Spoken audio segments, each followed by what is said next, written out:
I've sort of come to the conclusion that democracy in itself is just a farcical system, that it never actually manifests as what it purports itself to be. And it's just kind of this charade that's being put up to keep people pacified, especially now, because Mauritian mentioned how Clinton used focus groups, and he wasn't the first politician to use focus groups. But this was something from that individualism video from that documentary, The Century of the Self, and how prior to Reagan, politics used to be more about actually appealing to people on policy positions, and then beginning with Reagan, it became more about asking people for their desires, asking people for what was important to them on an individual basis, and trying to pander to that instead of actually having a coherent platform. And that's, we've seen that with pretty much every president since then and every Congress since then, where they make all these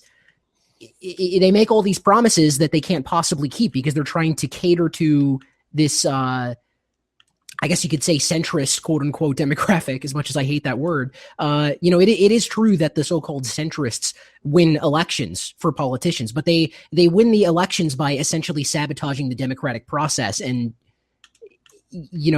they're just, they seem like an easily exploited demographic in the sense that they do all these opinion polls and all these metrics and focus groups and stuff and find out what people will say that they want and then structure their campaigns around that, when the reality of the situation is that whatever actually needs to be done is usually divergent from what people say they want. So you end up with a political system that doesn't actually represent anyone really, except for the... Sorry, go ahead. No, you're absolutely right. And in point of fact, this has been a criticism of democracy since Plato, that it's ultimately just a bunch of populist bullshit where people are voting for things that are not really necessarily problems, but just sort of like virtue signaling by way of the voting booth.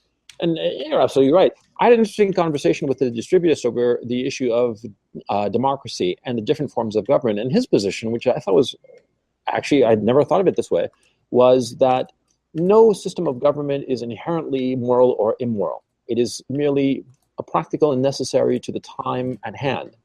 And that, therefore, democracy is not inherently good. It's just another system of government. And whether it is responsive to the times or not becomes the issue. Now, we have been propagandized into thinking that democracy is the be-all, end-all, but perhaps we have reached the end of its utility to our current situation and our people, and maybe a different form of government is in the offing.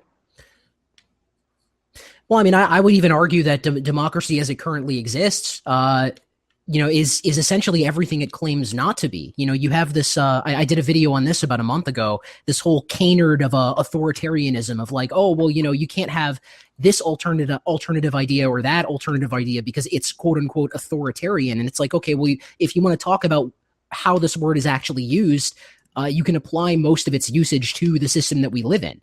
Right. You don't really have freedom in the way that you're propagandized to believe that you have freedom. It's kind of just a meme.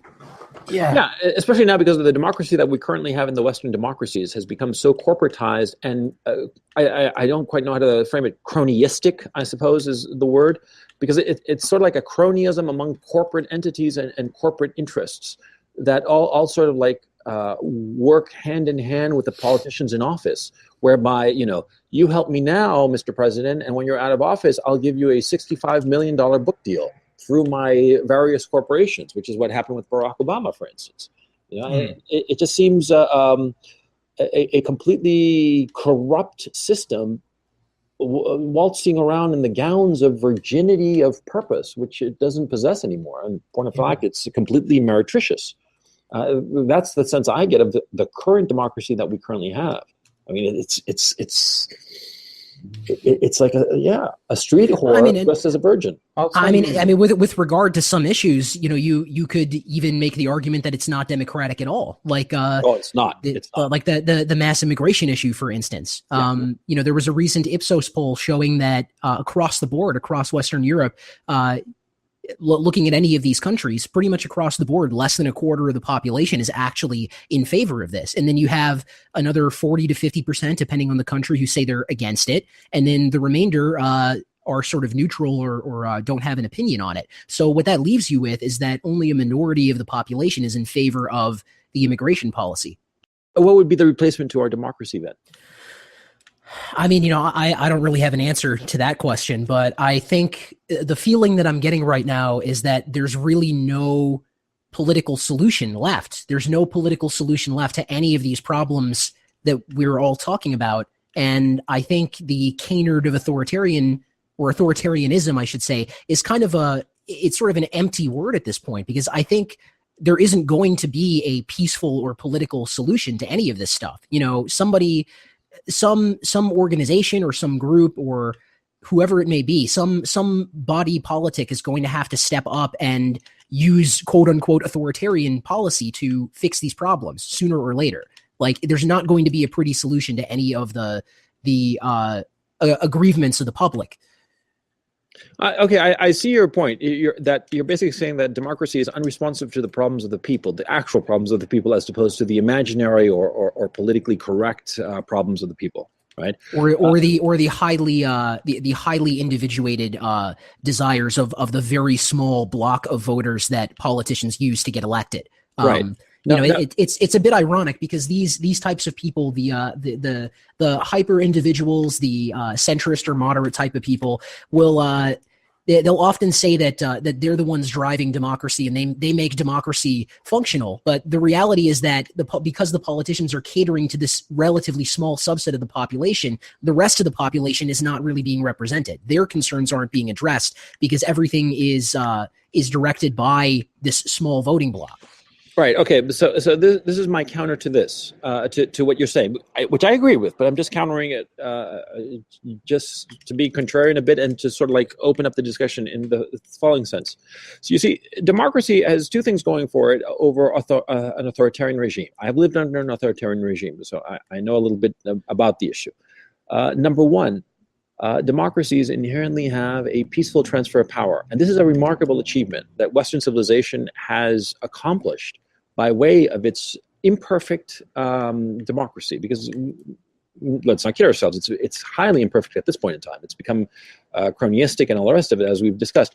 But that transfer of power, the peaceful transfer of power, especially between antithetical groups such as the Obama administration and the Trump administration, and we've seen this, it has been by and large peaceful. I mean, we had Charlottesville and here and that, but compared to other transfers of power in more authoritarian regimes, that's nothing. In authoritarian regimes where there's a transfer of power, that usually means that there's some sort of civil war that goes on for a bit before the next dictator is settled upon. Okay, in Argentina during the 70s and 80s, this happened almost every weekend. I mean, it was a very complicated situation. The political uncertainty of transfer of power between authoritarian regimes created all kinds of uncertainty in every single aspect of the society. Okay, for a bit of time, every time there was a transfer of authority, the country would take essentially a very large step back on every front, specifically the economic, but insofar as civil unrest and all the rest of it also. Okay, so that is a plus for democracy. How could you transfer that to an authoritarian regime? Number one. And number two, in a democratic regime, a representative democracy, which is what we're talking about, problems, not all problems. Right now, we have many major problems that are not being addressed, specifically the issue of the middle class, the middle class males of the Western democracies have been left adrift with the offshoring of industry. All these middle class and lower middle class and working class in men, specifically the ones who had quote unquote blue collar jobs, no longer have jobs because all those manufacturing jobs were offshored. And so they are, at their wits' end and not able to provide for their families. And this is causing enormous problems. We see it all around. But barring those kinds of problems, for the most part, a representative democracy is able to be responsive to the problems of the electorate. Not in every case, not in every situation. Sometimes structural issues such as what I've just discussed become very difficult for a representative democracy to handle. But all in all, it is more responsive than an authoritarian regime. An authoritarian regime often does not even realize that there's a problem until some sort of civil unrest pops up that they have to stamp out, and only then do they realize that there's a problem. You see what I'm saying? And right. So that's why I'm arguing that I see your frustration with democracy, but I don't think that an authoritarian regime is necessarily the answer.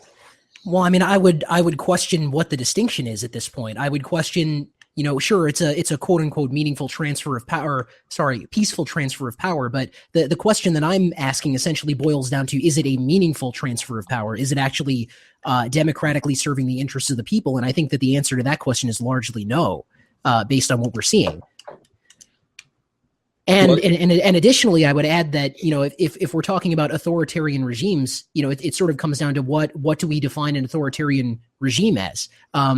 If it's a question of accountability to the people or centralization of power or something like that, well, the United States in particular has both of those things. It has a lack of accountability to the average person, and you have an enormous centralization of power and unaccountability of power. If you want to if you want the NSA to stop spying on you, you don't get to vote for that. You get to vote for an abstraction of a multi-layered abstraction of I can vote for a couple senators and a congressional representative, and I can vote for the president, and then hopefully enough other representatives will agree with them that can be changed. But can you actually affect the system in any meaningful way to stop the NSA from spying on you? No, certainly not. And it's just the tip of the iceberg too. If you're looking at the sheer amount of power that's concentrated in the federal government that you have literally no way to influence in any way, shape, or form, then I don't know what the distinction between the U.S. and an authoritarian system really is.